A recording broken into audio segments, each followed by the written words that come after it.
Operation Barbarossa, end of the 6th turn. Soviets have just had their turn. And yeah, a little bit of change. I think the Soviets did quite well out of that round of 2 turns, turn 5 and turn 6. The Germans just sort of tried to consolidate their lines a little bit and just push where they could, but they didn't have any, as you know, because this has been the problem for a couple of rounds, didn't have any supply units supporting all this stuff, but they did manage to sort of like push the Soviets back in this area here and possibly even looking like a bit of a breakthrough. And that's really all they had, and also up here just slowly pushing forward through gaps. So the Germans weren't too unhappy with what they had. But in the Soviet turn, I think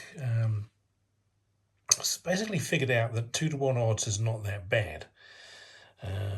Especially when you've got a lot of units and you've got a lot of supply coming in every turn, which the Soviets do and the Germans don't really. I think in the chart there's like only one thing that's really bad for the attacker when it comes to 2-to-1 odds.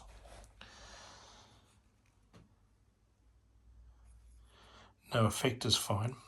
Attacker pressed is not so good, but it's not too bad, because attacker pressed is the attacking player must choose one of the following. One attacking unit is reduced, and then all defending units are retreating to hexes. So even when they're pressed, they still get to push them back by the defending player, and then you can advance. So that's not too bad even. Stalemate is a stalemate. Again, if you've got advantageous force numbers, that's not too bad. And the rest are all defender. So really, it's 2-to-1s are not too bad from the Soviets' point of view. I don't know whether the Germans would want to do it. So the Soviets pushed a whole bunch of 2-to-1s. I think in this one here, that guy was here and he was an 8, 4. And so we had 1, 2, 3 attacking a armoured core, the 12, 9, same as that one, 12, 9, 6. And they only rolled a 2, which is like the worst thing because it's attacker pressed. But because, so it was the worst they could roll. So the armoured core had to retreat, and he had to go through this guy's zone of control. So bang, he loses. Now the Germans can build that back, but it's enabled the Soviets to re-solidify that line. And then the next one I rolled as well. Soviets got annihilated with air, by the way, but I never talk about that. And the next one was the same. It was 2-to-1 odds. Did I do that one? Oh no, I haven't even done that one yet. I might just have to do that one quickly. Gosh, I missed that. But there was another 2-to-1 odds, and the Germans rolled a 2, and the Soviets rolled a 2 again. And 2 2s in a row. But then later they got a couple of 5s and 6s. So they pushed this guy back here and disrupted him.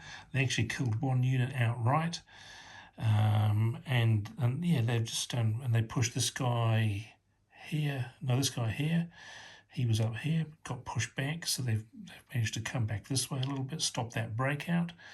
And the main thing was up in this guy here, they put 2 8-4s attacking a 6-4, and they took it out. Oh no, it had to go backwards. There it is there, just retreat 2. And that was a German supply. So this guy in the movement, he advanced, and then in the movement phase, bang, dissolved the supply. So the supply, because it had a line of communication, could come together here. But it's got 4 turns before it's effective. And yeah, so even though that guy stuck there on his own, that was really quite a setback for the Germans, because that HQ there was only 2 turns away from coming into effect, and they'd been waiting so long for it.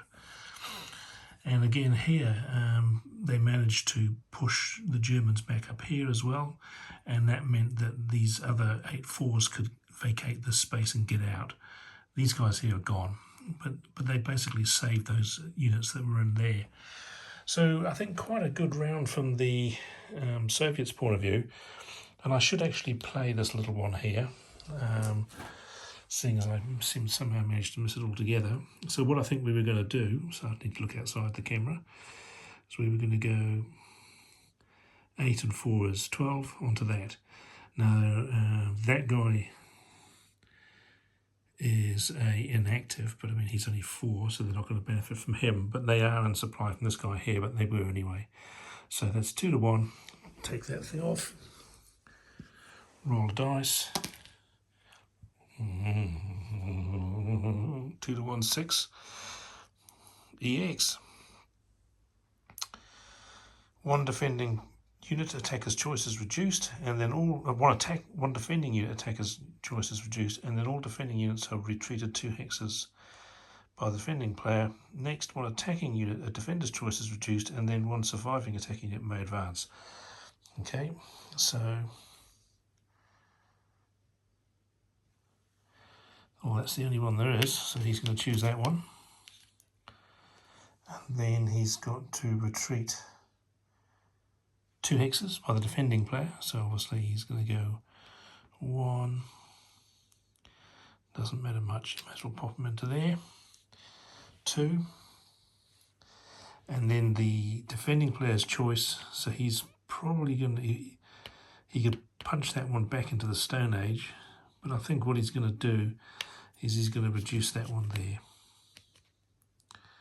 Bang. So one attacking unit is reduced. Yeah. So I forgot about that one.